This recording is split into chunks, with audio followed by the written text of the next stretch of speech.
Olá, boa noite, sejam bem-vindos no Minemobio, que faz parte do Minemo Channel, o canal da Consecutivos.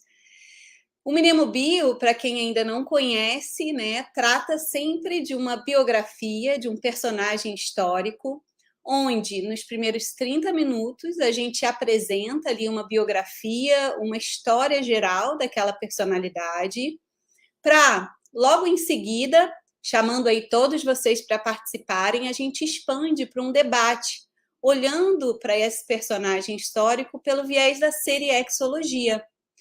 E hoje a gente vai falar de um personagem super interessante que é o Edmund Burke. O Edmund Burke, que foi um político ali da Irlanda, onde ele atuou principalmente na Inglaterra. E para falar do Edmund Burke, a gente convidou o professor Albert Alves, que ele é tecnólogo de processos gerenciais e microempreendedor no setor. Ele aqui na Conscienciologia, ele é verbetógrafo, tenepsista e voluntário da Consecutivos. E atualmente, ele é um profundo aí pesquisador da memoriologia. Então, ele estudou esse personagem e vai apresentar e contextualizar essas interações aí holobiográficas com esse período histórico.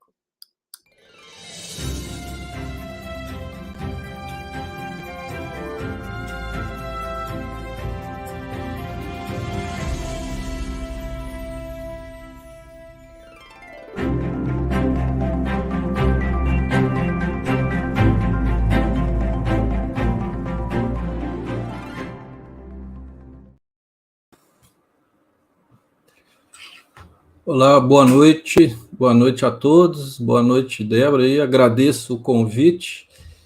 E hoje, então, nós vamos falar aí sobre a biografia do Edmund Burke.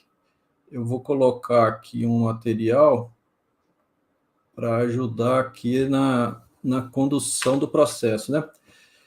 O Edmund Burke, como a Débora comentou aí no início, ele nasceu na Irlanda, mas ele teve uma atuação, a carreira política dele foi na Inglaterra, no parlamento inglês, a maior parte da vida dele.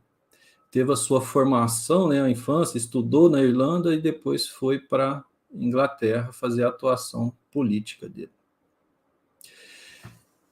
E a família dele tem várias coisas interessantes, né? Ele é filho de um pai anglicano, religião anglicana, e a mãe católica. E esse fato é interessante na vida dele, que é cheio as aparentes contradições ou ambiguidades, alguns paradoxos. Ele tem que conviver com questões que poderiam ser antagônicas, mas ele teve que conviver desde cedo. Então, uma delas é essa, duas religiões opostas, vamos dizer assim, a Inglaterra anglicana e a Irlanda mais católica. A mãe dele era católica. E então ele foi criado já nesse Holopensene que tinha que transitar nas duas coisas, mas assim, não, dando prosseguimento à história da vida dele, isso vai fazer toda a diferença. Aqui tem a foto dele aí, que depois também vale a pena a gente... com as interações que ele teve lá, é interessante ver o rosto dele aí, porque algumas pessoas que ele relacionou e debateu, comentou coisas sobre essa parte dele, né? Aqui tem a esposa dele, Jane Mary. Ele casou, teve 2 filhos, e um dos filhos dele dessomou muito cedo, com 30 e poucos anos, parece, e era um filho que ele depositou muita esperança, investiu bastante, e achava que ia ter muito retorno ali, profissional, alguma coisa, e ele acabou dessomando cedo. Isso foi uma coisa importante na vida dele também. Essa esposa dele ficou casada até o final da vida. Ele nasceu em 1729, então ele é o cara do século XVIII, e dessomou em 1797, né? Então ele viveu essa vida dele aí toda dentro do século XVIII. Agora, a data de nascimento deles, alguns livros colocam 1730. Isso é comum, às vezes, não tem consenso, a documentação às vezes não bate e tal. mas a maior parte dos livros que eu consultei é 1729. Então, ele teve uma vida aí, mais ou menos 68 anos, né, aproximadamente aí. Então, aí já falei. Agora, um pouco da Irlanda. A Irlanda, eu coloquei aí essa imagem aí, Dublin, né? Dublin, a cidade onde ele nasceu e estudou, e tem as suas características, né? Até hoje tem uma parte da Irlanda com processos religiosos, uma é ligada à Inglaterra, outra não, outra é ligada à União Europeia, então a gente sabe que lá tem essas questões bem antigas, né? E a Inglaterra também tem as suas características lá. Aqui é só para lembrar onde ele estudou, no Trinity College, lá em Dublin também. Aqui está só a biblioteca, né? Não quer dizer que se era, não sei se era desse jeito lá naquela época, ou aproximadamente assim, mas ele estudou nesse Trinity College. E ele estudou artes. Então, ele foi formado em artes, e ele também, por influência do pai, que era advogado, ele começou a estudar direito, mas ele não terminou esse curso de direito. Então, algumas biografias colocam ele como advogado, filósofo, historiador, um monte de coisa, mas no direito ele não chegou a terminar o curso. Então, ele terminou o curso de artes, e isso influenciou a vida dele, porque tem um livro publicado que tem a ver com isso, com a questão estética. Ele era bem novo e fez esse livro, e depois começou direito, não terminou, e depois se envolveu com a política. A vida profissional deles assim resume o processo todo. Depois, no final, eu falo bastante, mas eu vou adiantar algumas coisas. Ele tem muita coisa escrita dele. Como é do século XVIII, a gente acha praticamente tudo gratuito do que ele escreveu, né? Tem muita coisa também fácil de achar sobre ele. As pessoas pesquisam ele. Tem um monte de fã e um monte de inimigo, né? Como qualquer político, né? Mas ele, a partir já logo depois da dessoma dele, no século seguinte, ele já foi começando o pessoal a respeitar, quem respeitou, né, quem gostou das teorias que ele criou, ele já foi assim, resgatado pela história bem rápido.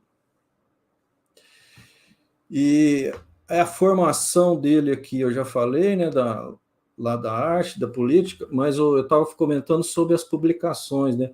A questão é que ele tem alguns poucos livros, eu vou mostrar ali alguns lá no final, mas ele tem muita coisa escrita em termos de cartas e os próprios discursos dele.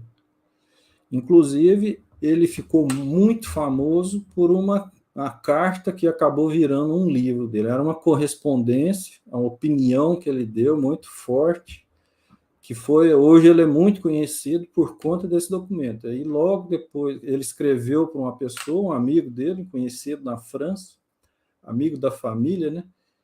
E isso acabou virando o livro mais famoso dele aqui, que é a Reflexão sobre a Revolução Francesa. Esse é o que eu tenho aqui em papel. Tem muito material dele aí disponível na internet. Esse aqui eu acho interessante, eu achei interessante ver com mais calma, que é ele próprio escrevendo ali as ideias dele, refletindo. Mas, enfim, estou querendo dizer para quem tem interesse depois de aprofundar, né? Acha muito material dele aí fácil. Então, saindo da Irlanda, indo para a Inglaterra, o processo político na Inglaterra, naquela época, e até hoje é um pouco assim, né? Não é você simplesmente se candidatar e ser eleito, tinha que ter um apadrinhamento, tinha que ter uma indicação, alguém tinha que receber ele. Então, ele começou a carreira política dele lá como um secretário do líder do partido Whig, que chama, né? Lá naquela época tinha esses dois partidos principais, Whig e Tory. Não existia o vocabulário, né, conservador e liberal naquela época.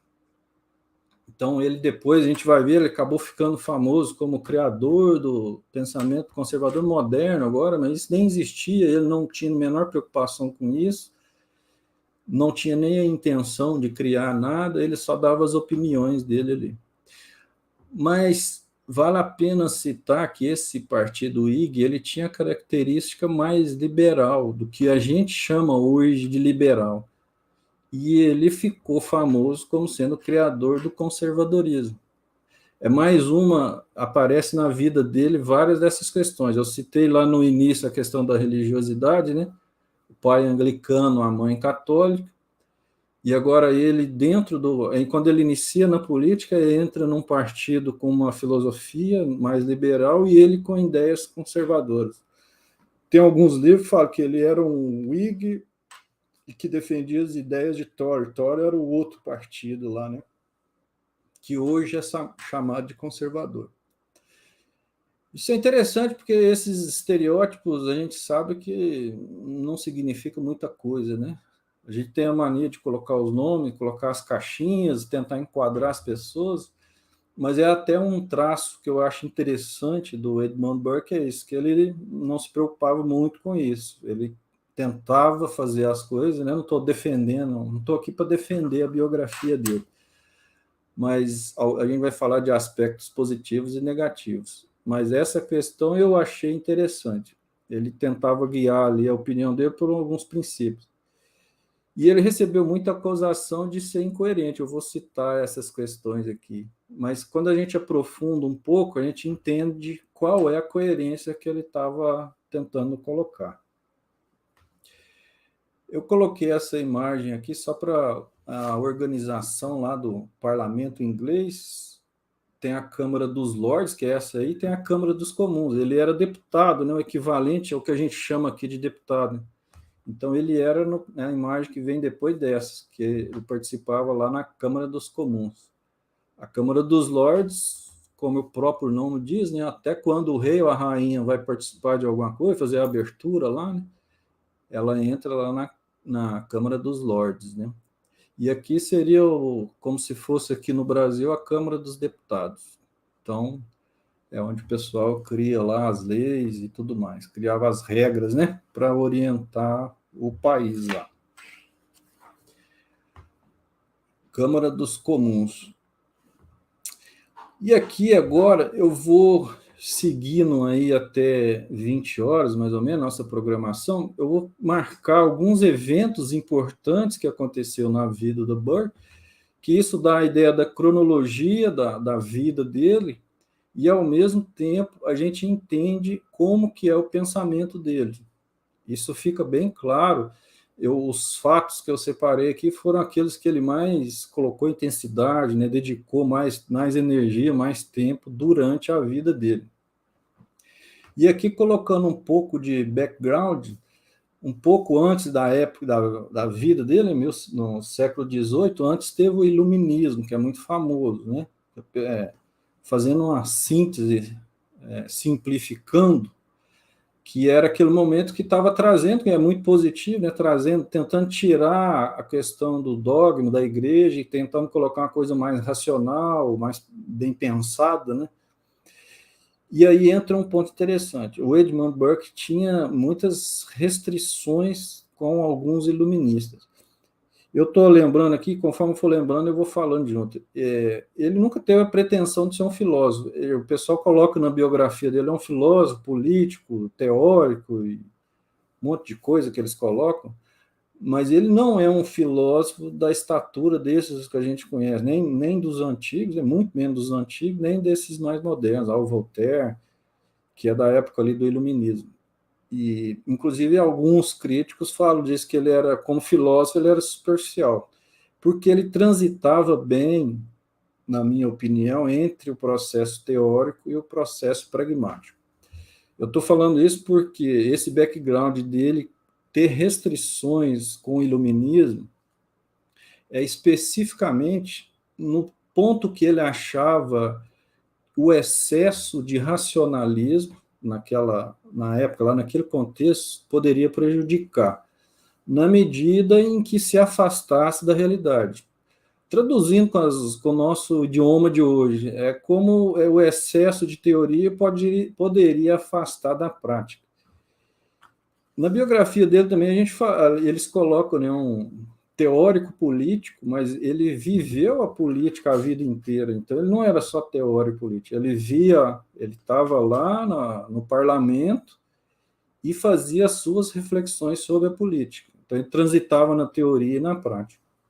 Então, ele tinha essa restrição com o iluminismo, o que ele chamava, no aspecto especificamente do excesso de racionalismo. Ele não era contra a reflexão e tal.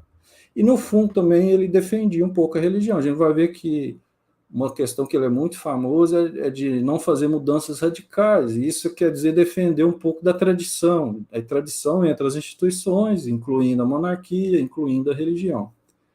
Isso vai aparecer. Então, ele achava, fazendo já uma síntese do pensamento dele, que precisava ter as reformas, né? A sociedade vai evoluindo, mas essa evolução ela tem sempre uma base naquilo que já existia, que a gente herdou dos nossos antepassados. Então, a mudança não deveria ser brusca, para não interromper o processo. Mudanças bruscas, na opinião deles, essas mais revolucionárias, elas tendem a causar mais prejuízos do que a evolução ali, né? Mesmo que a intenção fosse boa. E nesse aspecto é onde ele vai ficar bem famoso também. Então, só para citar essa questão que ele teve com o iluminismo, isso dá um certo background para os próximos pensamentos. Ele tinha essa restrição. Uma outra coisa que ele dedicou muita intensidade na vida, essa Companhia das Índias Orientais, né, que é uma empresa da época lá, a monarquia criou uma empresa para ver essa questão lá de explorar as suas colônias, né? Essa aí no caso das Índias. Mas, enfim, nesse processo havia muito debate na época que tinha abusos, né, nesse processo dessa empresa. Inclusive uma empresa diferente, que ela tinha direito de ter um exército próprio e brigar pelos interesses dela, como se fosse um país, mas ela era uma empresa.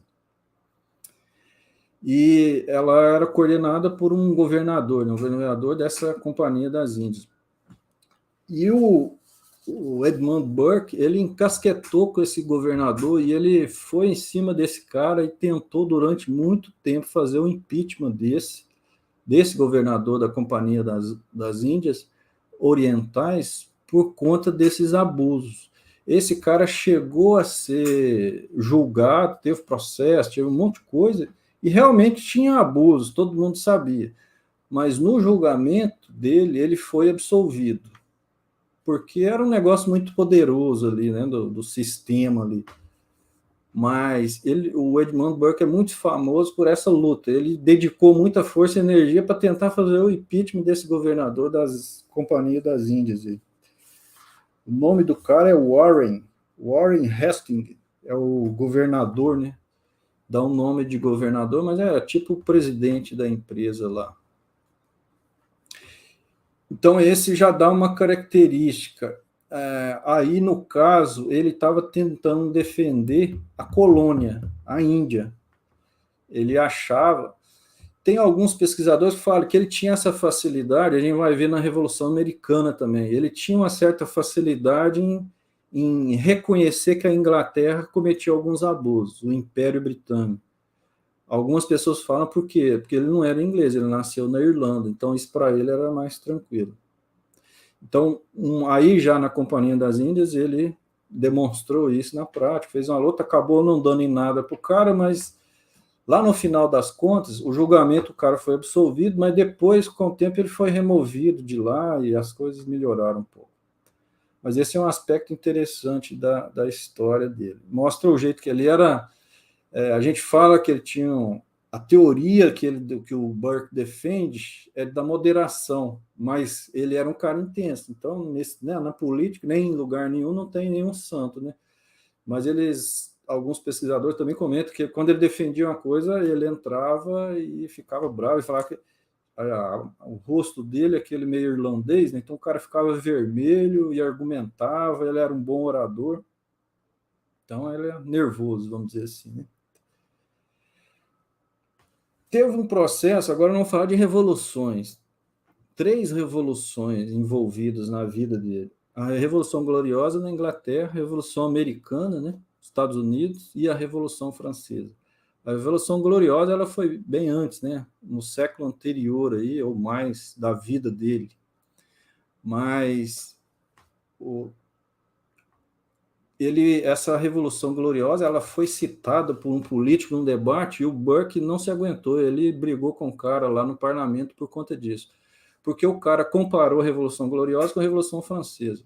Sintetizando, a Revolução Gloriosa, na verdade, foi a que tirou o poder absoluto do rei, né? E ali se transformou em parlamentarismo. Essa imagem aí é o momento da coroação, né? Rei William III e essa rainha dele aí. Esse momento, e foi uma transição pacífica, esse é o ponto-chave. Essa transição da Revolução Gloriosa, ela foi meio que antirrevolucionária, tanto que o rei está vivo ali. Então, mudou, controlaram o poder do rei, né? O parlamento criou mais força e a coisa fez uma transição mais suave. Então, a Inglaterra tinha esse background. Antes disso, muitas cabeças rolaram também, né? Esse negócio de cortar a cabeça do rei não foi uma invenção da França. Mas, pelo menos, essa gloriosa aí que fez essa transição para o parlamentarismo, aí foi pacífica, foi uma transição suave. E o Burke, inclusive, tem uma frase famosa dele, que a pessoa tem que conhecer a história, senão vai repetir ela, né? Quando começou a Revolução Francesa, ele achava, eles vão fazer igual a gente, né? Fazer uma transição suave. Mas antes de eu falar da francesa, teve a Revolução Americana. E lá, de novo, ele defendia que o Império Britânico estava abusando. Teve a história do imposto lá do chá e tal. Então, ele defendeu, eles estão certos. Eles estão certos em reclamar, porque o Império está... Não, ele até fala assim de um jeito diplomático para os ingleses, né? O Império ali não estava se comportando como a Inglaterra deveria se comportar. Então, os colonos tinham direito de se rebelar. Ele tentou evitar a guerra civil, mas não conseguiu. E também não era o papel dele lá, né? Mas ele ficou famoso com essa opinião. E logo depois veio a Revolução Francesa. Essa sim, ele é talvez o evento mais famoso que ele ficou, porque ele criticou de maneira muito contundente, fez previsões, e ele criticou enquanto ela acontecia, e ele avisava, mas não adiantou. E algumas pessoas chamam ele de incoerente, mas por que você aceitou lá a Revolução Americana e agora está dando conta na Revolução Francesa? Foi aí que tem uma sequência, né? A Revolução Francesa começou, 1789. Aí ele já acompanhava as coisas, né? E aí ele escreve uma carta para o Lord Charlemont, já em agosto de 1789. Aí ele fala uma frase de um jeito que ilustra bem o pensamento dele. Ele fala assim, olha, eu admiro o espírito francês. Eles estavam contra a tirania, os abusos e tal. Mas ele estava perplexo da maneira como os franceses estavam fazendo aquela transição. Isso aí resume toda a ideia de Edmund Burke. Ok, ninguém quer a tirania, mas não precisa arrancar a cabeça do rei para isso. Depois ele escreve, né, a James Caulfield, que é o fundador da Royal Irish, da Sociedade Irlandesa, né, falando, eu estou espantado com o que está acontecendo na França. Ele tentou mobilizar as pessoas. Já em setembro do mesmo ano, do início da Revolução Francesa, ele questiona um político lá, esse William Windham, dentro do parlamento, ele faz elogios, porque o pessoal da Inglaterra achava, bom, a França agora vai fazer igual a gente, vai diminuir lá o poder dos reis, eles estão bem, estão se rebelando contra a tirania. Dentro da Inglaterra, eles achavam que é isso que está acontecendo, mas quem estava lá mais próximo, e o Burke acompanhava de perto, ele não ia lá, né, mas sabia das coisas, então ele estava horrorizado. Aí um político lá no parlamento inglês falou assim, dando os parabéns para o francês, aí que ele deu conta no cara, que isso, você não está sabendo o que está acontecendo, o bicho está pegando lá. E depois vem a gota d'água, que é esse Richard Price, tem uma sociedade inglesa da Revolução, Revolution Society. Ele discursou a favor dos franceses. Isso no dia da comemoração da Revolução Gloriosa deles. Aí eu estava mal informado, então ele comparou a Revolução Francesa com a Revolução Gloriosa. Uma foi uma transição pacífica, a outra estava descambando. Aí o Burke não se aguentou, ele brigou mais feio lá com esse cara dentro do parlamento. Depois, em novembro desse mesmo ano, 1789, ele escreve uma carta que foi esse amigo da família dele, era um político lá da França, um nobre lá da França, que pediu a opinião dele. Então, ele estava doidinho para dar a opinião dele, mas esse cara fez a solicitação. Já que você quer, então... Aí ele escreveu toda a opinião dele, que é o que virou esse livro, né? Reflexões sobre a Revolução na França. E aí ele destrincha e detalha por que as coisas não podem ser daquele jeito e tudo mais. E aí é onde ele ficou muito famoso. É uma carta, né? Que um ano depois foi publicado como livro e foi traduzido para vários idiomas muito rapidamente, se espalhou para a Europa. Aí ele criou um monte de fã e um monte de inimigo. Quem concordava, né, gostou dele, ele já ficou famoso rápido. Depois, aí a gente debate aí, porque o tempo passa mais rápido do que eu imaginava aqui, mas enfim, eu acho que já deu para ficar mais claro. Os pontos importantes eu falei. Eu citei, ele teve um caso, enquanto ele escreveu ele está falando da Revolução Francesa e apontando, né, os problemas que ele via lá. Ele teve um embate famoso com essa Mary Wollstonecraft, que talvez um dia alguém deve apresentar aí a biografia dela, porque ela é muito famosa e é na linha aí do feminismo. Eu sei pouco sobre ela, mas ela entrou de sola contra o Edmund Burke, criticou ele muito, fez um monte de apontamento, mas não direcionado à questão da Revolução na França, que era o que ele estava falando, né? Mas ele fez um monte de crítica e esse embate é muito famoso, então é só para citar aí. Vale a pena depois alguém apresentar a história dela, ela fez as contribuições dela aí. Aqui eu coloquei, né? Eu já adiantei lá no início algumas coisas que ele escreveu. Tem poucos livros e muitas cartas e muitos discursos. Ele era conhecido como um bom orador, ele defendia as ideias e tudo mais. E para quem está pesquisando o assunto é bom, porque acha muito material dele.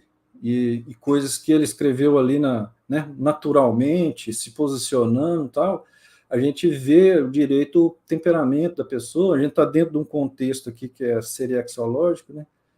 Aí tem muito material de pesquisa. Aqui eu coloquei a imagem de Siracusa e Platão. Siracusa é uma cidade na ilha lá da Sicília, na Itália, e tem um paralelo entre as ideias de Burke e a chamada síndrome de Siracusa, né? Então, eu só citei porque esse paralelo é bem interessante, que quem não sabe a história, lá Platão acabou, por pedido de alguns colegas ali, a tentar influenciar um tirano, na verdade, de Siracusa, nessa cidade aí, querendo fazer um processo que o Edmund Burke ele refletiu muito sobre isso, que é implementar as ideias teóricas na vida prática. Essa é uma questão chave das ideias de Burke. E o Platão ficou famoso, esse evento, na verdade eu conheço só um livro chamado Síndrome de Siracusa, que está em italiano, mas a expressão Síndrome de Siracusa é famosa. Foi a tentativa do filósofo Platão de tentar influenciar, ele valorizar a filosofia é uma coisa avançada, a política é uma coisa pragmática e necessária, só que eles precisam amadurecer, nós vamos lá então ensinar filosofia para ele. E no caso de Siracusa era um tirano, então ele queria, a intenção dele era positiva, ele entrou lá para querer ajudar, mas o negócio deu muito errado, porque ele mexeu com um político tirano, e o cara, ele foi preso, o cara distorceu as coisas, foi um fracasso total. Aí se criou essa expressão de síndrome de Siracusa, quando a pessoa tem essa tentativa, né, de vamos levar uma coisa mais avançada para essas pessoas aqui, especificamente no mundo da política. Isso é mais complicado. E aí ficou famosa essa história. Depois, se for o caso, é paralelo com o Edmund Burke, porque a defesa, se eu for sintetizar, você pega tudo das ideias do Burke, ele tem essa preocupação. Você vê que ele preocupa com o excesso do racionalismo dos iluministas, ele preocupa com como que coloca essas práticas, né? Uma teoria muito abstrata, como foi a Revolução Francesa, né? Se chegasse alguém hoje e falasse, nós estamos defendendo aqui igualdade, fraternidade, né? Lá os 3 itens lá da Revolução Francesa, que são positivos, né? Todo mundo vai querer. Mas aí, como que vocês vão colocar isso em prática? Nós vamos arrancar a cabeça do rei, arrancar a cabeça de todo mundo que defende ele, vamos tomar o poder e pronto. Aí, assim não dá, né? Isso era a questão dele. Quando a coisa é muito utópica e teórica, na hora que você vai colocar em prática, você tem que tomar muito cuidado, senão corre o risco de ocorrerem absurdos. Por isso que eu fiz esse paralelo aí, é uma síntese do pensamento dele. E eu vou parando por aqui, Débora, porque eu acho que deu mais ou menos certo aí o tempo. A gente sempre acha que vai sobrar, mas não sobrou muito. Não, achei que você foi aí contextualizou de uma maneira bem interessante, porque acho que nada melhor do que a gente entender o pensamento, né, da pessoa para poder compreender essas motivações, o que leva uma pessoa a defender uma ideia ou pensar daquela maneira. E eu acho que essa forma da sua apresentação, onde foi trazendo esses momentos históricos, ajudou a gente compreender, né, essas motivações. Agora, eu queria começar pelo final aqui, tá? Eu tive vendo, eu não conhecia a síndrome de Siracusa, achei muito interessante. E assim, né, a gente está falando de serexologia, a gente está falando de olhar para o nosso passado, olhar para aquela consciência no processo ali da linha holobiográfica, nesse desenvolvimento que a pessoa tem ali ao longo das vidas. E das formas que a gente faz isso é pela linha historiográfica, né? E quando você falou isso, eu fiquei aqui pensando, né? Será que, tendo em vista que essa síndrome foi atrelada a ele, ao processo justamente antagônico, né? De não querer impor uma ideia muito utópica para uma realidade que ainda não alcança isso? Até que ponto ele, lá no passadão dele, tentou, assim como Platão, estando numa posição, vamos dizer, mais elevada, como era o caso do Platão, ou menos, como era o caso de Siracusa, o líder político ali, então, distorcendo aquilo tudo, né? Eu acho que, como é que é? Você acha que é possível ele ter tido um passado relacionado com uma tentativa utópica? Eu penso que sim, viu, Débora? Eu concordo com a sua reflexão. Sim. Como hipótese, porque ele ficou muito forte a preocupação dele com essa transição da teoria para a prática, né? Ele fala, tem um pessoal que chama ele teórico político, mas ele estava lá dentro do parlamento, então ele sabia de como é que era o cotidiano, a vida social é complexa, você tem que respeitar as tradições da sociedade. Então eu também fiz essa reflexão que ele fez. Então provavelmente no passado ele fazia alguma imposição, alguma coisa mais revolucionária.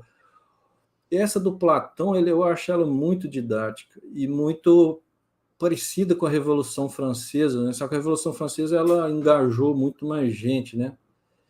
E era o quê? Bom, uma suposta teoria mais avançada, né? Mais positiva, são 3 princípios positivos, quem não quer, né? Liberdade, igualdade, fraternidade. Mas você colocar, né, forçar a barra, né, cortar a cabeça do povo para poder implantar isso, não justifica.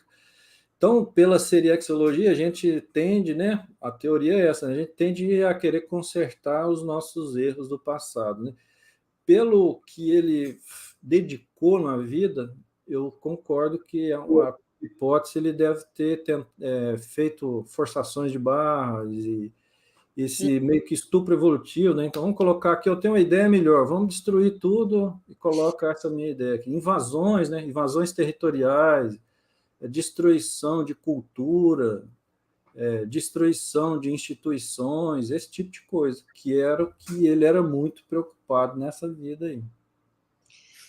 Eu vou dar boa noite aqui para o pessoal que está aqui assistindo, Eduardo, Orlando, Weber, a Isabel Conceição, e já trazer uma pergunta do Bortoleto aqui, que ele coloca, né? O Edmundo teve um saldo positivo na vida? Eu acho que é a impressão que ele ficou aí dessa história que você contou. Alguma hipótese do nível evolutivo dessa consciência? Olha aí a sua opinião, Albert. Eu acho que ele teve um saldo positivo, porque por conta especificamente desse livro que ficou mais famoso, né? As reflexões, isso aí influencia muita coisa até hoje. Mas eu não acho que ele seja uma consciência assim tão evoluída, não. Ele tinha lá os seus problemas, né? Eu vou citar um que eu acho interessante. Foi bom o Eduardo citar isso, né? Os trafares. Nessas pesquisas a gente tem que ver os dois lados, né? De toda pesquisa, é difícil você ver isso nos livros mais famosos. Mas em dois momentos da história, da biografia dele, teve um processo que ele foi acusado de corrupção. Uma eleição dele como deputado, que isso não deu em nada, então é difícil saber, né? Mas era uma coisa que parece que era comum, não estou dizendo que só porque é comum que está correto, né? É comum era um político ganhar votos de uma cidade que não é a dele. Então, parece que, no caso, isso aconteceu com ele. E depois teve um outro processo que ele alcançou um cargo mais elevado lá de poder e um amigo dele, que estava trabalhando junto com ele, foi acusado de corrupção. Aí ele também saiu. Então, dá a entender que tinha alguma coisa também, né? Agora, outra coisa que na época eu pesquisei bem, eu achei bem interessante, você vai lendo, quando você vai aprofundando bastante, você vai ver os detalhes da vida, né? Eu até comentei com a Débora antes, mas a gente sabe que ele tinha uma dívida financeira naquela vida e ele optou por não pagar aquela dívida e ele tinha um patrimônio suficiente para quitar a dívida. E aquilo era uma tensão permanente na vida dele. Depois a gente vê, explica várias coisas com isso. Mas ele viveu com isso, escolheu viver por conta desse patrimônio. O pessoal sabe, né, de uma casa que ele tinha, ele podia ter quitado. Isso é uma reflexão que dá para fazer também, né? Aí já pensando no futuro, né? Financeiramente, você deixar uma dívida, e aí? Né? Vai ter que pagar de alguma maneira, vai ter os juros, né? Então, essas questões aí. Sim, isso, assim, essa questão de dívida, eu acho que é até interessante a gente trazer aqui dentro desse olhar, né, da seriexologia também. Porque, de certa forma, uma dívida, ela tem sempre pessoas envolvidas, né? Sejam pessoas que estão ali querendo receber esse patrimônio, esse recurso financeiro, até para a subsistência, a gente não sabe exatamente qual era o nível de relevância que esse recurso tinha, né, para os envolvidos ali desse débito, desse crédito. E aí, assim, isso tudo vai gerando o que a gente chama de interprisão grupocármica. Além disso, né, ele também foi pai, teve herdeiros, e acaba você, como filho, marido, mulher ali daquela condição, você herda a dívida. Então, você ganha um pepino para lidar ali na frente, né? Então, ou seja, só reforça esses laços da interprisão grupocármica. Então, na próxima vida, ele, querendo ou não, ele vai ter que lidar com essa consequência, né? Então, a gente pensando assim, lá na frente, né? Qual o tipo de relação? Será que ele vai se tornar dependente financeiramente de alguém? O que a gente consegue fazer aí de inferência dessa consequência, né? Vai ter que pagar com juros. Eu acho muito interessante a pesquisa Seriexolor, né? Você vai vendo os detalhes. No livro que eu li, falava até o valor, era 30 mil libras. Eu não lembro se isso é atualizado ou não. Então é um valor significativo, né? mesmo sendo antiga, é significativo. E aí dá para pensar nisso serexologicamente, o Eduardo é especialista nisso, né? Agora, Está com o especialista do dinheiro aqui, né, assistindo a gente. ele mexeu sem saber. Mas eu fiquei muito feliz em entender, porque eu nunca tinha pensado. A gente fala muito em dívida kármica, né, metaforicamente. E tem outras coisas que a pessoa, por exemplo, abuso de poder no passado pode fazer a pessoa ter problema financeiro. Agora, esse diretamente tem uma dívida financeira, obviamente vai afetar alguma coisa financeiramente, né? Não Eu não é, tinha pensado nisso. a gente para de ter aquele olhar, né, da pessoa agora, numa vida atual, tá com algum revés, ou, enfim, sofrendo ali algum, sabe, aquela coisa de você tá com o freio de mão puxado nessa área, e aí quando você começa a fazer uma pesquisa, ajuda, para mim, né, no meu ponto de vista, trazer à luz, ter lucidez sobre tudo isso, você consegue lidar com esta realidade, não só pela vitimização, mas também pela proatividade, né, que você vai fazer, pelo esclarecimento, às vezes escrever alguma coisa a respeito, trabalhar esse tema, enfim, outras soluções, não esperar só pagar a dívida no ponto de vista da vítima, né, ficar ali sofrendo um revés, mas É, você já tenta acelerar um pouquinho o processo, né? é, bem interessante. Eu agradeço aí a pergunta do Eduardo. Agora, eu fiquei indo lá para o início, né, da apresentação, que você foi apresentando, eu fui conhecendo um pouco mais essa consciência. A gente tinha falado um pouco ontem, essa semana, mas para mim tem muito assunto novo, né? E uma das coisas que eu fiquei surpresa foi essa relação dele com a arte e com a questão da estética e tudo mais. Porém, a minha pergunta aí para você é qual foi o gatilho, né, que levou ele para a política? O que desencadeou? Foi um contexto mesológico ali do grupo Karma dele? Foi o que fez ele sair da arte e ir para a política, tendo em vista que ele de fato tinha um interesse, né? Sendo que É, ele nem concluiu, vamos supor, a própria faculdade de direito, que seria algo que teria um pouco mais de afinidade ali com o tema da política. o pai dele era advogado, ele começou o direito, mas ele já tinha feito a arte. Tem uma estudiosa dele que fala que ele foi político por, né, uma necessidade, alguma coisa assim, mas a vocação dele era mais literária e artística. Agora, no ambiente político, a parte do engajamento e do discurso, naqueles textos grandes que ele escrevia, encaixa muito bem também, né?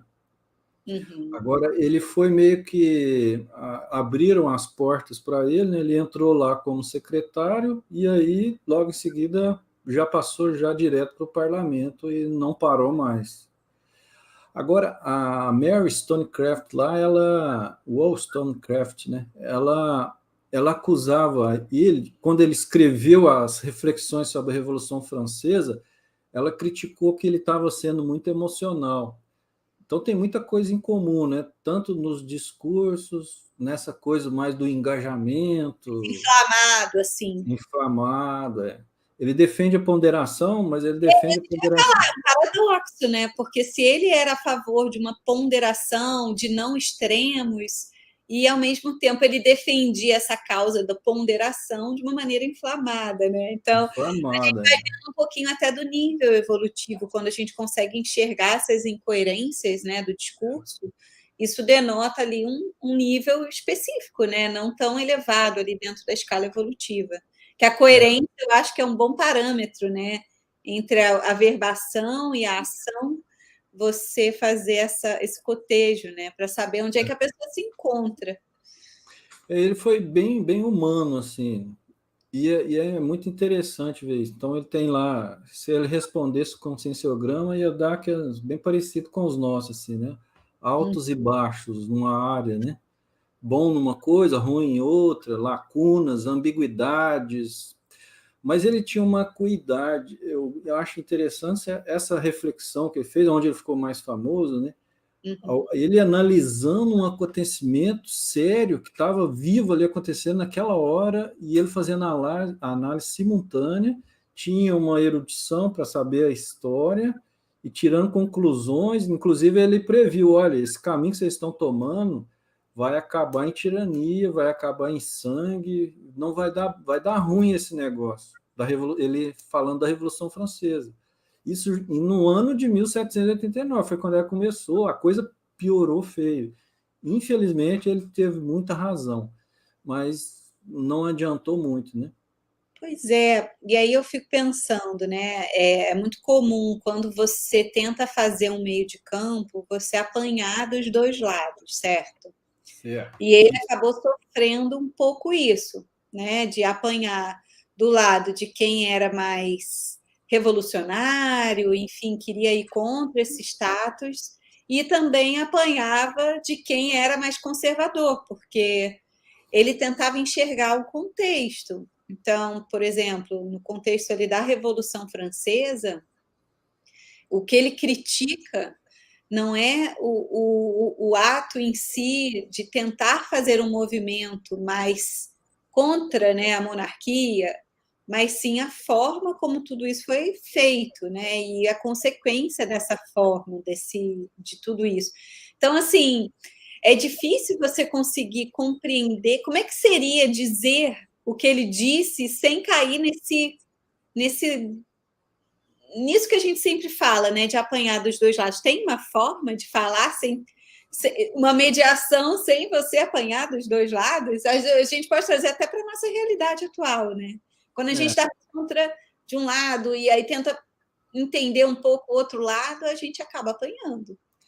apanha dos dois lados. Até hoje, eu penso que é meio que inevitável, e é interessante essa pergunta, porque tem a ver com o processo da conscienciologia também, né? Mas ele teve essas ambiguidades, eu anotei aqui algumas. Ele era do partido Whig e defendia as ideias do partido Tory, né, que era mais conservador. Esse processo Irlanda e Inglaterra, anglicano católico, monarquia e burguesia. Então, por exemplo, quando ele fala bem, ele fala assim, não, os colonos americanos estão certos.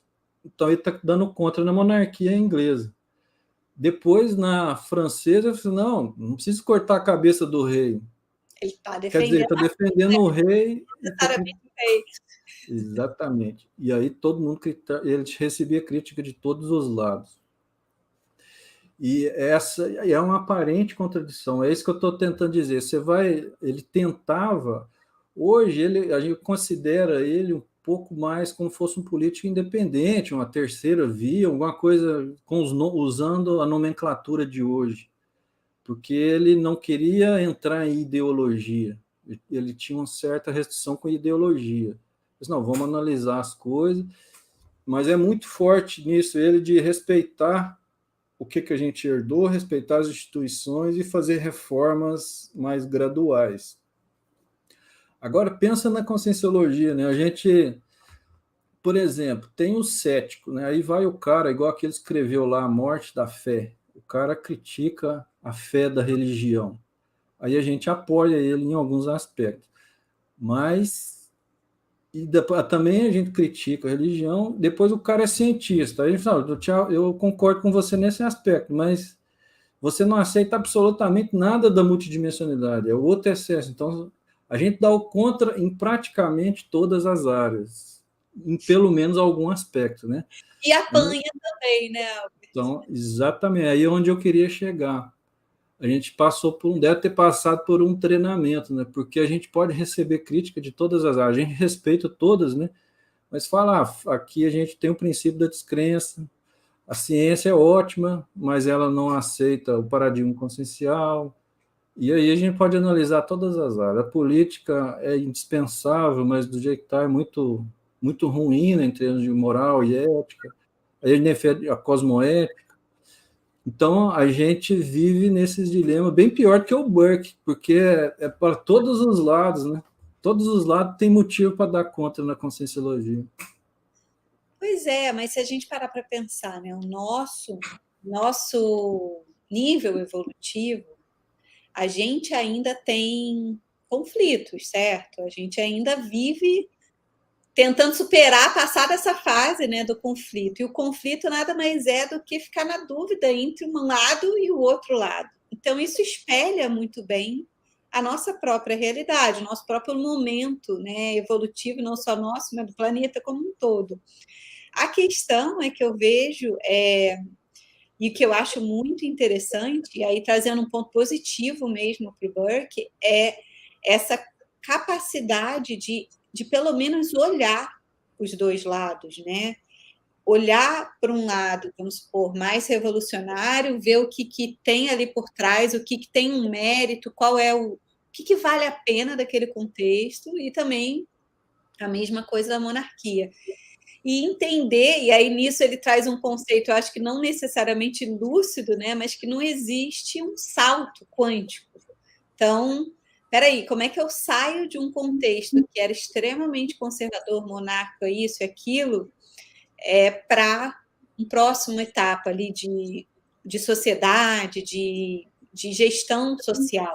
Então, até que ponto ali as instituições ainda precisam amadurecer? Será que existe um amadurecimento das instituições? Ele tenta trazer essa reflexão, né?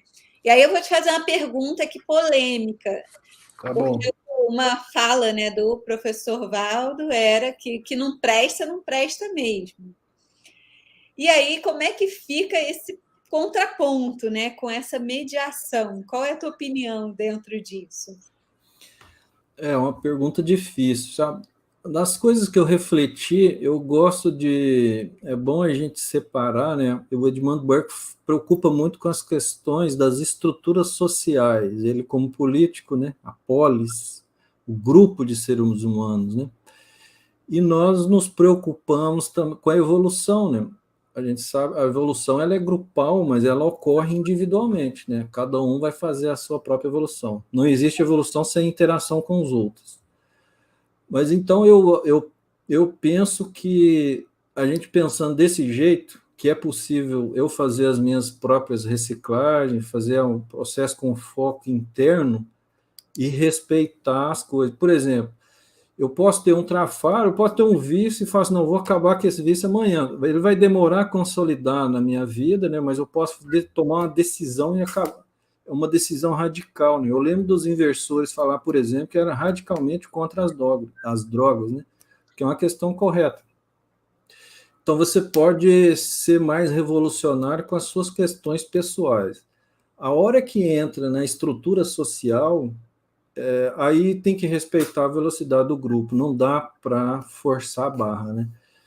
Agora, entre uma coisa e outra, esse é para mim é a coisa mais complexa e O Albert, muito bem colocado. Essa síntese aí vale reforçar, sabe? Porque uma coisa é a evolução pessoal, outra coisa é o contexto grupal, né? Não dá para fazer escolha produtiva.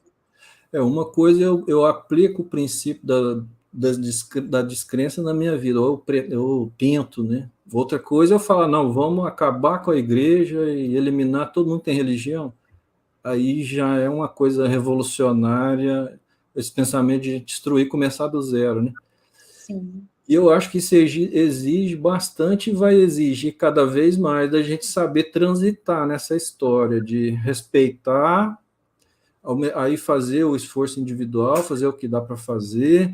Agora, tem momentos que numa situação de um curso, numa dinâmica, alguma atividade, você tem que ser mais peremptório, não tem uma fórmula certa, né? O negócio é desafiador. É porque aí entra no micro-universo consciencial, né? Cada pessoa é muito singular, né? Então você tem que ir na.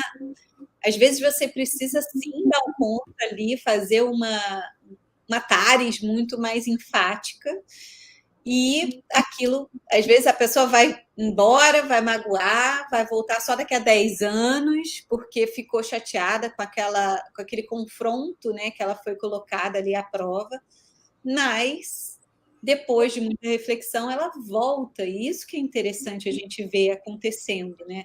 Agora você usou o exemplo da religião, eu achei muito interessante, né? A gente está aqui num assunto bem polêmico, né? Então, a gente aqui da Conscienciologia, a gente não defende nenhum tipo de dogma, muito pelo contrário, a gente quer apoiar o princípio da descrença. E quando a gente fala o respeito é pelo limite, pelo nível evolutivo do outro. Não quer dizer que a gente concorda ou compactua, né? Então, essas definições das terminologias também são importantes. Definir o que é o respeito, né? O respeito é passar a mão na cabeça ou é entender aquele contexto e saber que aquilo é para alguma pessoa, mas não necessariamente a gente concorda com nada daquilo que está sendo dito, né? Então... É complexo, né? Eu concordo bastante com isso e me preocupo bastante. Aí tem cosmoética destrutiva, tem atares, aí tem que fazer assertivamente, se usar as palavras corretas na hora certa para a pessoa certa. Não é fácil. Exige muita cognição, sem parapsiquismo, eu acho que é meio que impossível se acertar tudo isso, né? Agora, por exemplo, a questão lá, voltando aquele paralelo, né, pensando no Platão, o Edmund Burke, a ideia dele, né, e nós aqui na CCCI, né, lá na época lá da Grécia, eu até anotei o nome da cidade, que a Acrópole ficava meio que no alto, né, e é onde o pessoal ali debatia, filosofava, e tinha uma cidade chamada Piraeus, que era um local, né, lá embaixo no porto. E ali era o mundo, o mundano, o dia a dia, assim. o mundo real dos problemas cotidianos de todo mundo, aquela bagunça, o porto, os conflitos e tal, né? Então o pessoal comentava, a gente tem que subir na Acrópole, mas tem que descer no Pireal lá também, que é aonde a... Então esse dilema, essa ida e vinda, a gente tem que, o Waldo falava, o mental soma no cosmos, mas manter o pé na rocha, né? Parecido com isso. E Sim. o Edmund Burke, de uma certa forma, ele colocava essa questão, bom, a utopia ela pode ser perigosa. Se você tentar implantar uma utopia, você vai acabar cometendo algum absurdo. Então, quando uma ideia é muito subjetiva e abstrata, e você tenta forçar a barra dela na vivência prática, geralmente não funciona. Tem que ter um time, tem que ter uma estratégia. Então, esse paralelo aí é Prática, interessante. né? Uma curva de aprendizado até. Agora a gente está aqui com várias pessoas aí dando boa noite. Zezé, a Sônia, e aí a Sônia coloca aqui, acho interessante, né, que normalmente quem está assistindo acaba tendo alguma relação, né? Ela colocou aqui que é interessante que hoje ela estava escrevendo sobre essa questão do respeito ao outro, que ainda está na religião. E aí suas palavras foram bem condizentes com a dela, né? Então ela gostou aí, tá coerente aí com o que ela está pensando. O Eduardo complementa, né? Muito interessante essa reflexão sobre o posicionamento conscienciológico e as consequências. Então, é interessante que... E aí dá para pensar, Albert, assim, a gente está aqui evocando uma personalidade, certo? E curioso que o debate ele traz o holopensene dessa personalidade, que é justamente essa reflexão, essa ponderação sobre as consequências de um radicalismo, as consequências de ficar em cima do muro, não por estar em cima do muro, mas por conseguir olhar os dois lados, né? Essa pode ser uma visão de quem está em cima do muro, não necessariamente é não se posicionar, mas é querer ver os dois lados. Então, a gente viu que o debate acabou indo um pouco para esse lado. E eu estou pensando que a gente pode fazer aqui, a gente tem na Consecutivos a análise do retrodiscurso, né? E aí, com isso, a gente consegue entender e mapear muito bem os holopensenes, né, que a pessoa está envolvida. E aí você trouxe, aí eu quero chegar lá na minha pergunta, você trouxe essa condição dele ter uma boa oratória, dele ter, né, escrito muitos discursos e também cartas. Então, essa comunicação mais o discurso ali para o povo e até para o Congresso, enfim, mas para as pessoas, né? E também cartas, que é aquela linguagem mais coloquial e com muita facilidade, pelo visto, né? Afinal de contas, tinha um volume grande disso e ele era elogiado. Então, se a gente olhar para o passado dessa personalidade, o que caracteriza aí essas habilidades, esse trafor, né, que ele tem? Eu penso que o envolvimento com a questão de liderança, né? E lidar com as pessoas, de orientar, o cara que sai na frente para fazer lá o mapeamento, né? Vai abrir um pouco de pecado, tem que ter alguém para fazer o trabalho braçal, tem que ter alguém para fazer algumas reflexões, né? No caso, nessa vida dele aí, ele conseguiu transitar nos dois casos, né? Uhum. Mas eu penso que é o envolvimento com liderança, tanto liderando um grupo, como o confronto, né? Ou interação entre grupos, né? Porque o político tem que fazer isso, né? E a gente nem falou de parapolítica, né? Que envolve tudo, é a coisa mais avançada. Mas ele está aí nesse métier aí, liderando grupos, lidando com grupos e interações entre grupos, né? São lá os partidos, os interesses diferentes, países diferentes, tem que administrar. Ele falava muito, ele preocupava muito com isso, por isso que ele defendia as instituições. Olha, nossos antepassados criaram isso aqui, não nasceu à toa as coisas que estão aí. A gente tem que respeitar, tem um motivo. Você chegar aqui e destruir tudo, vai esbarrar em muita coisa complexa, né? Ele defendia muito essa complexidade da organização social. Então, Pois é. dentro da sua pergunta, pode ter desestruturado organizações sociais, né? Agora, uma pessoa com essa mentalidade, né? Eu vou colocar aqui a pergunta do Eduardo e eu queria complementar, porque ele coloca assim: o Edmund Burke chegou no curso intermissivo, e aí eu queria trazer uma reflexão para você expandir um pouco, né? Você acabou de falar de reurbanização. Então, esse crescendo de uma maneira passo a passo, que era a mentalidade dele, né? Sem destruir totalmente, mas indo num crescendo. E aí a gente está aqui falando, né, curso intermissivo, o processo da reurbanização planetária mesmo, essa mentalidade, né, de reurbanizar, mexe com muita gente, mexe com a massa. E o que ele fazia era uma tentativa ali de expor o pensamento dele social, ou seja, para o grupo. Então, até que ponto aí ele é um candidato ao curso intermissivo, com esse pensamento que ele tinha, já é dele, isso ele conquistou, que é essa visão social do que é melhor para o grupo. É claro que a gente tem que ver a competência do que ele alcança, né, de enxergar. É. Olha, eu pessoalmente, eu acho que ele era um bom candidato. Tem uma questão interessante que tem que ser pensada, porque ele dá tempo, se for nascer aí depois da década de. For nascer lá no final do século XX, entre essa vida e o final do século XX, dá tempo de ter outra vida, né? Então, aí é um ponto de interrogação, né? Uma coisa é a gente considerar, ok, essa foi a última vida antes de um curso intermissivo, eu acho que fica um bom candidato. Aí, mas eu tenho essa dúvida, né? O que aconteceu depois? Teve uma outra vida e o que foi feito nela, né?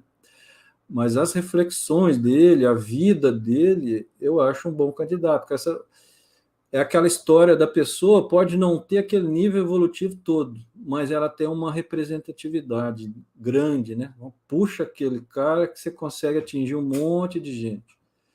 Mesmo pessoas que tiveram liderança assim, não tão positiva, né? Mas ele mexeu com muita gente. Aquela representatividade tem um certo interesse assistencial, né, nessa história, né? Que é um motivo do curso intermissivo, né? Está dentro do processo aí da evolução do grupo, né?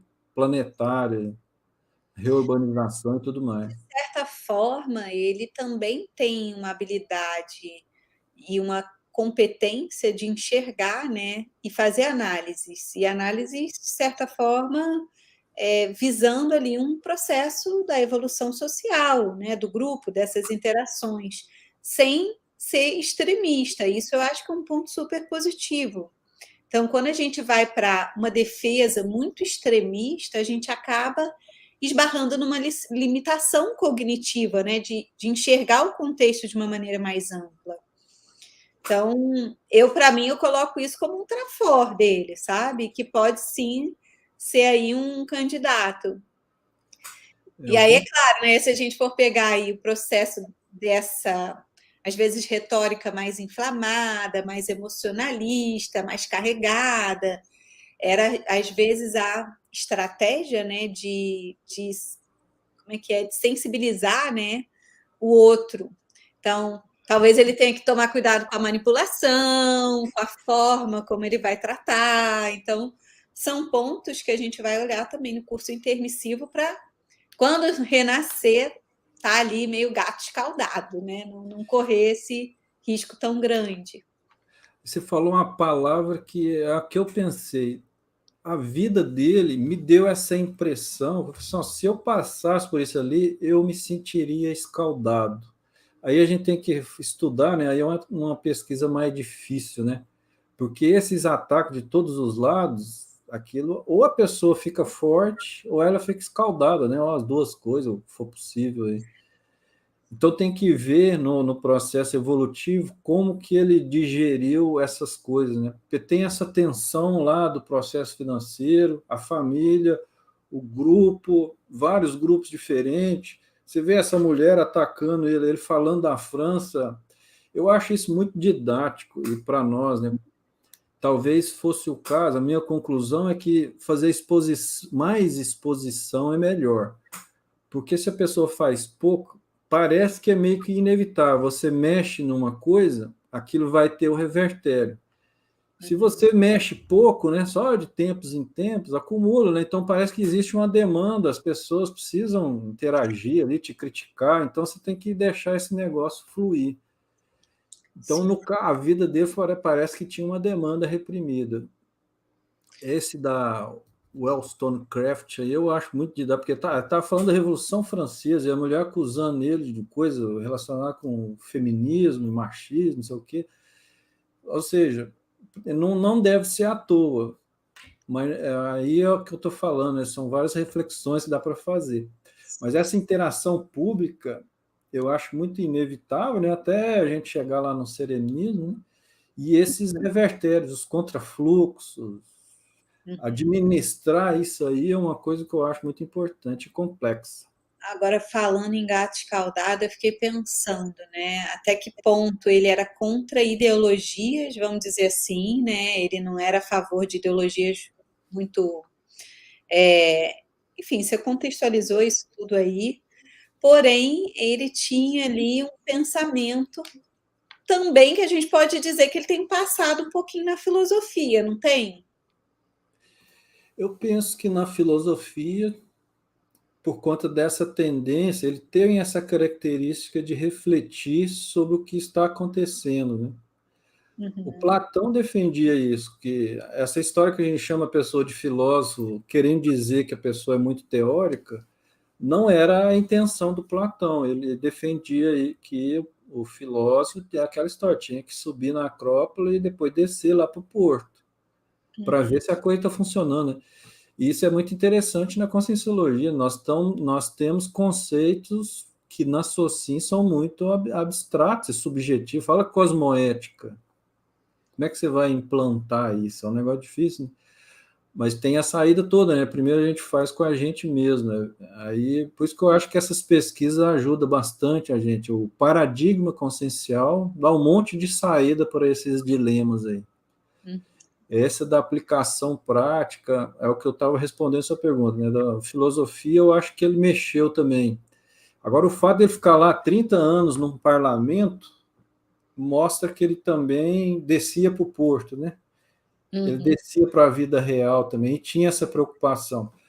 A sim, crítica que ele tinha com os iluministas era isso: ok, vocês estão fechados aí, mas não percam o contato com a vida real aqui, porque senão as coisas não funcionam, né? sim.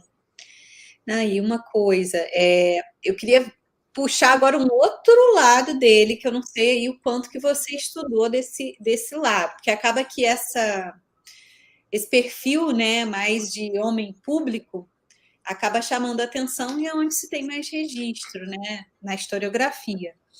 Mas como é que era a relação afetiva dele, filho, mulher, mãe, pai?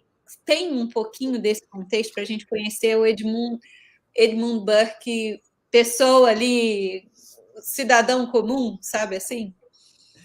Então, do que eu pesquisei, a gente sabe que ele ficou casado até o final da vida Uhum. Teve essa questão tensa com o filho que dessomou cedo, e ele investia muito nesse filho, e fica a impressão, pelo menos ficou para mim a impressão de que a profissão, ele era mais engajado com a profissão, né?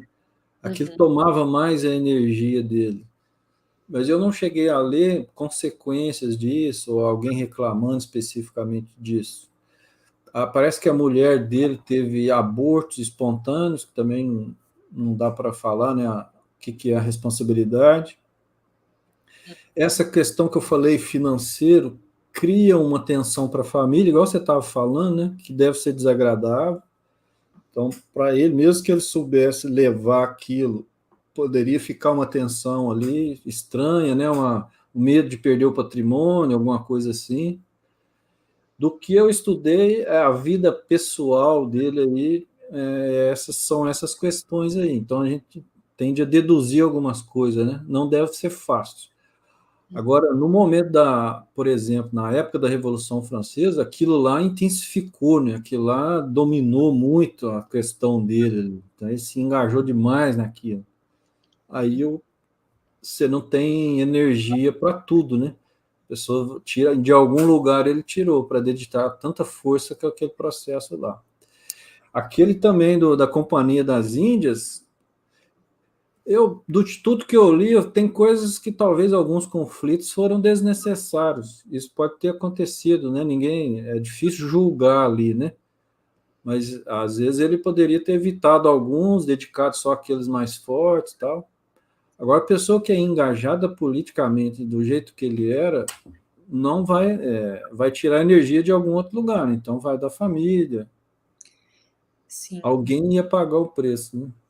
Agora, Albert, eu vou fazer uma pergunta, vou um pouquinho para os nossos comerciais e aí você volta aí com a resposta, né? Você Uhum. chegou a estudar ele dentro da escola, né, de personalidade consecutiva. Então, você chegou nessa personalidade. Acho que é interessante a gente contextualizar isso aqui, porque aí eu vou fazer aqui, trazer um pouco a nossa revista, né, que a gente vai lançar semana que vem, o Seriexorama, que também explora muito essas pesquisas, né, que a gente faz aí, não só na escola, mas como seriexólogo também. Então, fica o convite, pessoal. Semana que vem a gente vai estar lançando aí a publicação científica da Seriexologia, então a multiexistência, que é o periódico da Consecutivos, que, enfim, é a primeira vez, né, que a gente está lançando, é a primeira vez, é a primeira edição dessa revista, então já era uma vontade aí muito grande da gente ter o nosso periódico próprio para poder falar disso tudo que a gente traz aqui no canal da Consecutivos, no Binembo Bio, que a gente trabalha na escola com todos os alunos. E para falar dessa publicação, vários autores escreveram suas autopesquisas, muitos trouxeram já, né, os seus contextos, os seus cotejos holobiográficos com personalidade-chave, com personalidade específica, enfim, isso a gente vai trabalhar lá no Seriexorama, ou seja, essa apresentação desse resultado de pesquisa a gente traz no Seriexorama, que é um evento online. O lançamento ele acontece presencial, então fica o convite para quem estiver em Foz ir lá no Discernimento, pegar seu exemplar da revista, enfim, participar aí desse marco, né, para a seriexologia.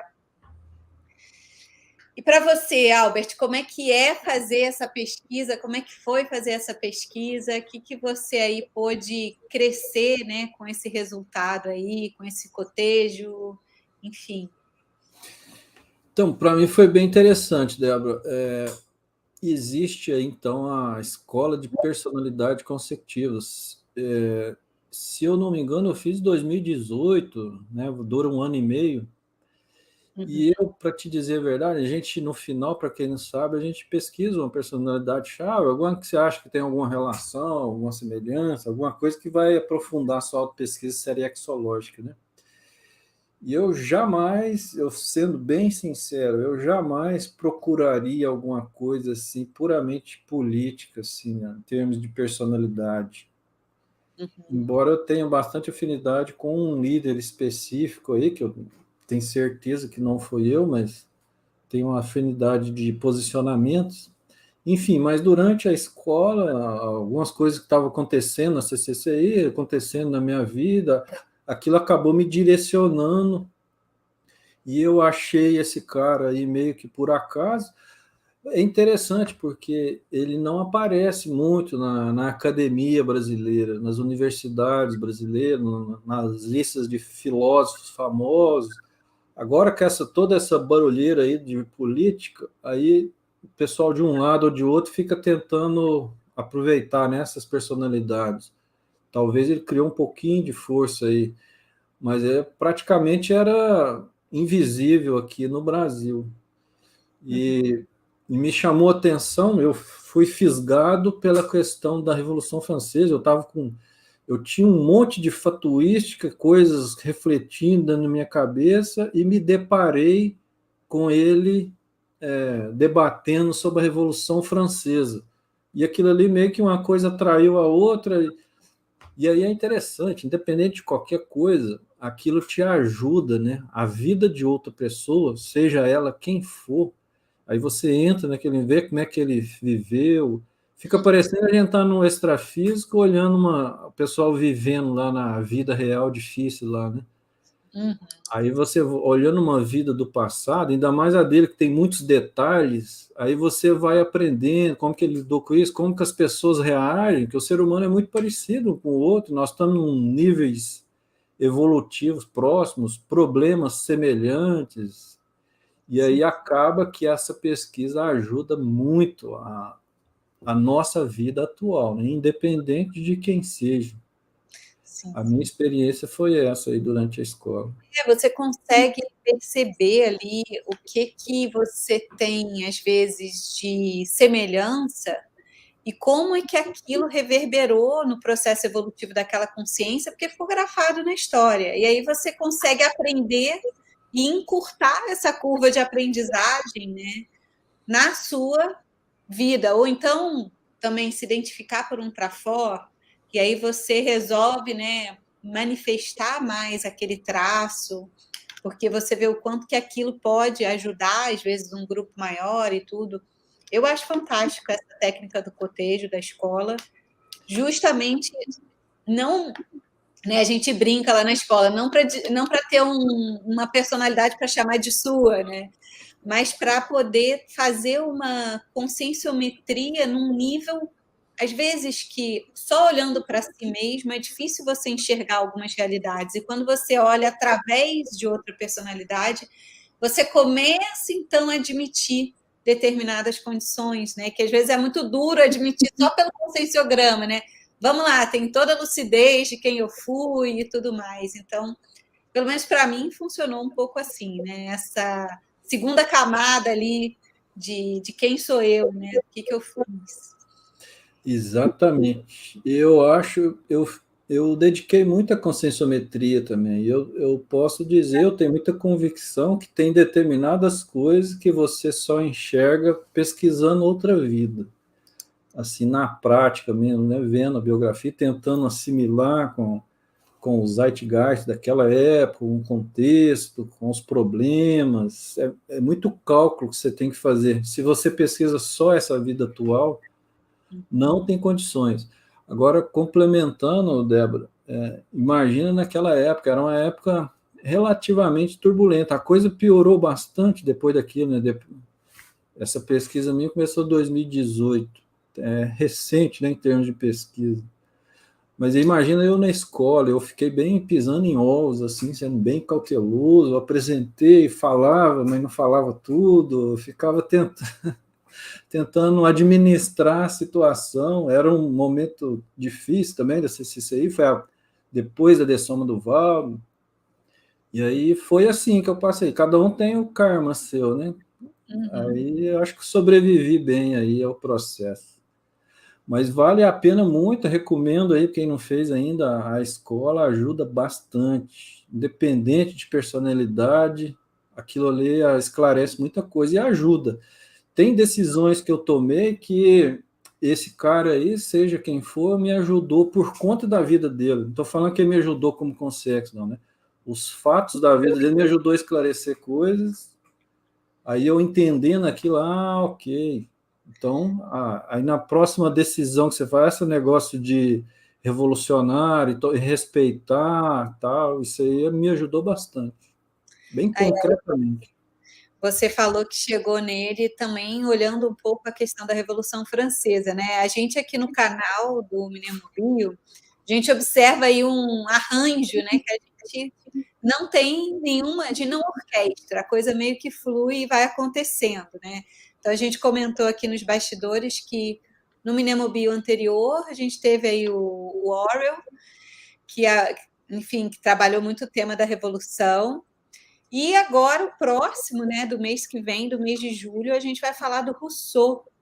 Então a gente vai entrar a fundo na Revolução Francesa, né, e no pensamento aí do processo iluminista, que na verdade que o que o Rousseau faz é mais esse processo da ideologia, né? Ele não está lá, mas ele constrói toda, fundamenta toda uma ideologia. E aí a gente vê na prática, e aí o Burke, ele ajuda a gente a entender o quanto uma ideologia pode não... Assim, se a gente for fazer um balanço, assim, descambou completamente, né? Então... E aí, Albert? Descambou aí. Eu achei interessante essa sincronicidade, né? Eu não sei se eles fizeram de propósito, mas colocar o Burke antes do Rousseau. Não, a pessoa de Júlio desmarcou, então foi um encaixe, vamos dizer assim. Legal. Não, Caiu de eu acho corajoso, eu acho a estrutura que vocês fizeram muito boa e isso ajuda, né? O debate vai esclarecendo.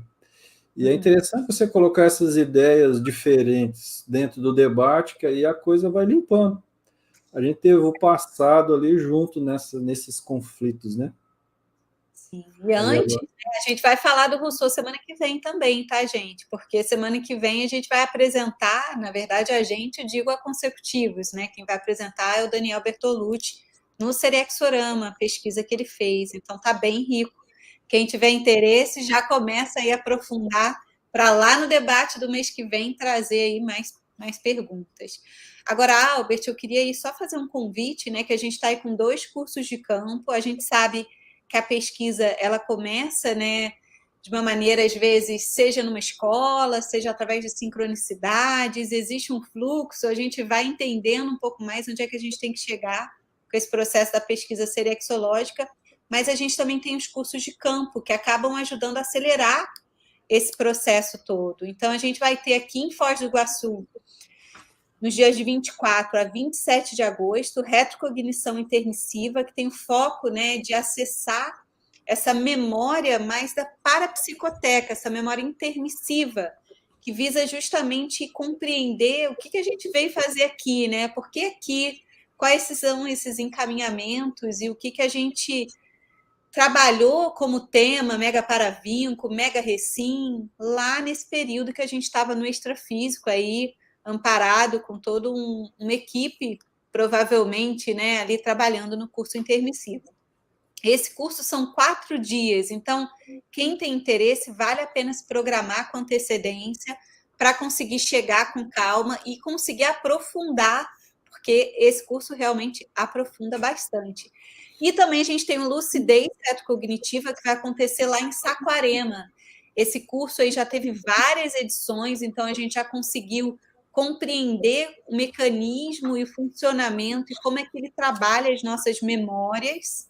Então, tem campo, né, de memória mesmo para a gente escrever e trabalhar, a gente chama de mnemograma, e ele vai estar lá em Saquarema. Então, quem está lá pelo Rio de Janeiro ou, né, na região, ali nas proximidades, pode aproveitar essa oportunidade que a gente já tinha esse plano de itinerar com esse curso antes até da pandemia, isso acabou ficando ali em stand-by, e agora, esse ano, a gente está conseguindo ir com ele para lá. Então, fica aí esses 2 convites. E, Albert, quero saber de você aí, se você quer contextualizar mais alguma coisa, a gente ainda tem aí alguns minutinhos. O pessoal aí está parabenizando bastante. O Weber, a gente teve aí o Edi, que chegou dando boa noite. A Milena, que agradeceu aí, achou muito interessante aí as contribuições, a exposição. O Eduardo, né, que está falando aí que está muito produtivo, as abordagens, a mediação, as provocações. Então, a gente está aí com. Acho que está bem dentro da linha, né, do Burke. Então, está um debate realmente que a gente está trazendo questões, eu diria também um pouquinho polêmicas, né? Exatamente. Se eu pudesse colocar aí como reflexões finais aí, é exatamente isso. Está difícil esse processo político, mas se a gente vê pela linha assim, pegando a história da humanidade, igual aquele livro lá, O Novo Iluminismo, né?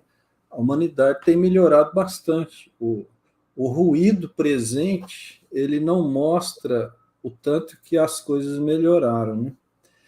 Então, eu também coloco essa reflexão aí desse ruído político, da gente tomar cuidado.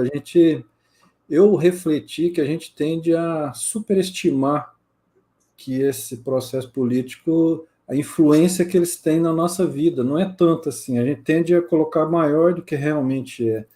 Não tem essa necessidade de ficar acompanhando de perto todo dia as notícias, tá? É meio que uma perda de tempo isso, tempo e energia, né? Uhum. E a dedicação que a gente faz, até porque a política é tão inevitável que o fato de você tomar um posicionamento, você está fazendo política, se você faz do outro posicionamento, você está fazendo, se você decide não se posicionar, você está tendo um posicionamento político. Eu considero que a pessoa que senta e vai pesquisar a conscienciologia, vai escrever seu livro, vai apresentar o seu verbete, ela está fazendo o seu posicionamento político, e eu acho até mais eficiente, né? Se a gente quer lá determinados objetivos do processo da PROEX, da processo interassistencial, é mais produtivo a gente fazer esse posicionamento político mais cauteloso, mais interno, dedicar as questões de reciclagem e da interassistência, tudo isso é posicionamento político. Porque eu vejo que tem gente que tem medo, não, se eu não participar, até uma frase atribuída ao Burke, né? Que se o homem bom não faz nada, aí os homens maus vão tomar conta. Mas Essa isso frase é do Burke? eles atribuem a ele. Ele tem escrito uma situação semelhante, não é bem? Eu até adaptei as minhas palavras, é uma coisa assim, né? Uhum. Então, para que o mal tome conta, basta que os bons homens não façam nada, né? Como se para você não fazer omissão. Mas a minha reflexão é que para não fazer omissão não significa ir lá você fazer diretamente uma coisa lá com aquela pessoa, naquele contexto. Tem coisas indiretas, mais de longo prazo, né? Tipo a TENEPS, tipo um livro. Isso que eu ia falar. Eu acho que tem dois pontos que eu acho que é super válido a gente ponderar aqui, né? Um, que é essa compreensão da multidimensionalidade, né? Então, a gente não pode achar que esse esclarecimento, essa TARES tem que ser feita individualmente com cada pessoa que pensa diferente de você. Isso vai muito mais para a falta do respeito e até da compreensão do limite do outro ou da individualidade. Então, tem um monte de valores atribuídos de um lado e do outro, né? E a gente, às vezes, quer rotular com um único valor, que é aquele que a gente enxerga, mas tem um bojo inteiro de, de valores e compreensões que estão tanto de um lado quanto do outro. E aí isso aí seria muito mais lógico a gente compreender e estudar as motivações de ambos os lados do que só querer comprar e ler e entender mais do que aquilo que a gente já sabe, né? E quando a gente fala de um conscienciólogo, a gente tem que pensar que a gente precisa enxergar, ou deveria, né, já que a gente está no paradigma consciencial, pensar na multidimensionalidade, que traz muito desse movimento energético, de um posicionamento. Então, a gente, como elder, muitas vezes, como tendo tido aí uma representatividade no passado, compreendendo, fazendo uma mudança agora, às vezes a gente está sendo muito mais efetivo do que colocando lenha na fogueira da sociedade, né? Então, O que é mais útil, né, em termos de esclarecimento? É um posicionamento íntimo? Esse silêncio dos bons seria uma reciclagem? Seria um posicionamento íntimo? Seria uma compreensão mais ponderada da realidade do outro? Então, acho que são coisas aí para a gente deixar para o pessoal refletir, né?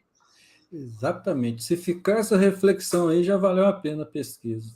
Que é essa, estrategicamente, evolutivamente, não é ir lá e brigar com a tal pessoa, né? Tem um monte de coisa que funciona melhor. Eu agradeço aí você ter elaborado aí até melhor do que eu. Se ficando essa reflexão, eu acho que já valeu a pena.